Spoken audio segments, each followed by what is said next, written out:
Ils étaient des dizaines de milliers de sympathisants à marcher de Nation à Bastille à l'appel de Jean-Luc Mélenchon. Le Front de gauche voulait commémorer ainsi l'anniversaire du début de l'insurrection de la Commune. Le slogan de la journée était « Résistance ». Je suis là pour la grande marche pour la 6e République. Le 18 mars, c'est l'anniversaire de la Commune de Paris, 1771.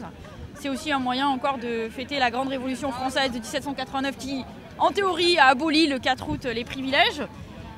L'oligarchie financière a encore des privilèges que nous souhaitons abolir. C'est pourquoi il nous faut aujourd'hui, dans cette France défigurée par les inégalités sociales, territoriales, culturelles, entre femmes et hommes, tourner la page une nouvelle fois de l'ancien régime, commencer un nouveau chapitre qui permettra, comme c'est notre tradition, divers que nous sommes, en refondant la République, de refonder la France elle-même, et en refondant tous ensemble la République, de nous reconstituer comme un peuple unique, libre, fraternel et égal. Je suis venu pour que ça change.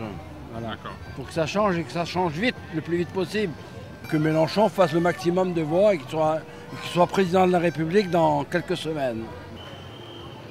Malgré tout, dans cette immense foule, Jean-Luc Mélenchon n'avait pas que des amis. C'est quelqu'un qui est en politique depuis des années, il est pour moi dans le système. Qu'est-ce qu'il pense de Chavez, par exemple, en politique internationale? Qu'est-ce qu'il pense de Cuba? Qu'est-ce qu'il pense de la Chine? Et même en interne, qu'est-ce qu'il pense de Dassault? Ça fait des années qu'il est dans la lumière. Là, il prend un peu plus de pouvoir et il attend, si Hollande passe, le ministère. À la question de savoir si un vote pour Mélenchon ne risquerait pas de priver la gauche d'un deuxième tour comme en 2002, la réponse de ce militant est claire. Il faut voter utile, il faut voter Mélenchon, c'est le premier. Et on veut qu'il y ait du changement à gauche.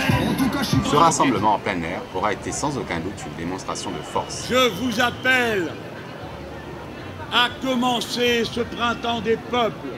Avec une mise en scène impeccable, digne des grands rassemblements communistes des années 70 et 80. Pourtant, il est difficile de ne pas comparer Jean-Luc Mélenchon à Georges Marchais, dans la forme et dans le fond. Une grande culture et une intelligence d'esprit qui s'accompagnent d'une certaine agressivité vis-à-vis des médias et des élites en général.